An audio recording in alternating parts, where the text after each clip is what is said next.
Do carbs cause inflammation? Inflammation is the body's way of protecting itself when it becomes sick or injured. It is a necessary process that fights illness and stimulates healing.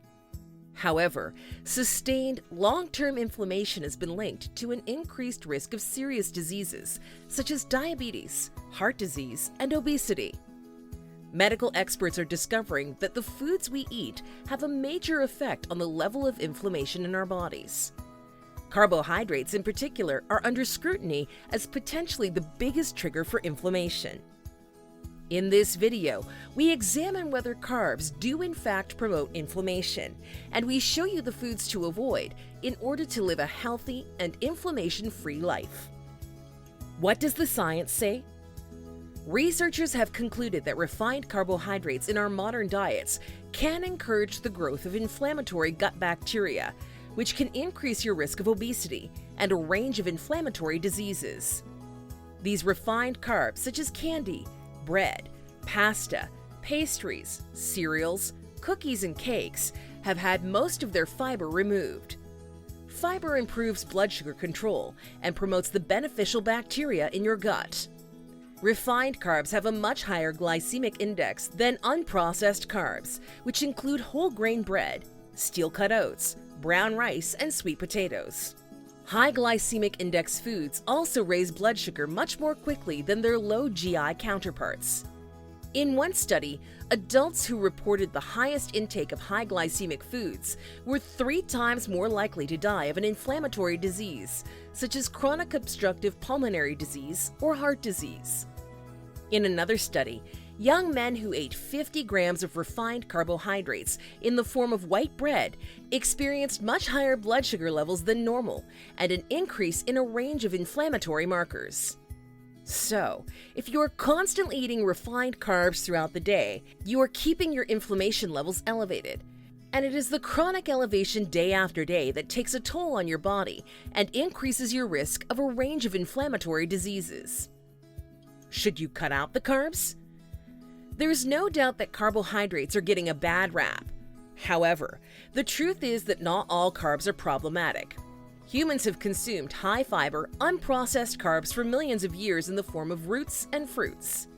These fiber-containing carb sources have a much lower glycemic index than modern processed foods and do not give rise to inflammation. Also, foods such as lentils, chickpeas, nuts, yogurt, couscous, quinoa, and sourdough are low on the glycemic index and are not likely to cause you problems. So, the trick to lowering inflammation is to switch from highly processed carbs to more natural sources. Base your diet on whole, nutrient-dense foods and avoid processed products at all costs. What does a low-inflammation diet look like? One diet that has been studied scientifically for its anti-inflammatory properties is the Mediterranean diet. This diet has been shown in repeated studies to reduce 2 important inflammatory markers, called CRP and IL-6. The diet is based on the traditional foods that people used to eat in countries such as Italy and Greece in the 1960s. The main staples include vegetables, fruits, nuts, seeds, legumes, whole grains, herbs, spices, fish, seafood, and lots of extra virgin olive oil. Poultry, eggs, cheese, and yogurt are also allowed in moderation. However, sugar-sweetened beverages, processed meats, refined grains, refined oils, and all highly processed foods are to be strictly avoided. Apart from carbs, what else can cause inflammation? Vegetable oils are another culprit in rising inflammation. Regular consumption can result in an imbalance of omega-6 and omega-3 fatty acids, which many scientists believe can promote inflammation. Excessive intake of alcohol and processed meat can also have inflammatory effects on your body, so it's best to indulge in moderation. A sedentary lifestyle that includes a lot of sitting all day is a major non-dietary factor that can lead to inflammation. If you have a desk job or have to study for long periods, make sure you stand up and move every so often to keep inflammation at bay.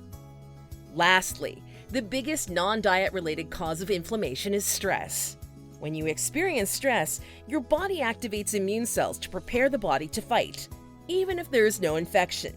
disease, or external threat to combat. Prolonged mental and emotional stress keeps your body on high alert mode and in a chronically inflamed state. Learning to let go and relax goes a long way to reducing inflammation. Meditation is great for finding calm amid the storm. If you liked this video, please subscribe to Better Days, where we deliver fun and informative videos that help you become the best version of you. Till next time, have a great day.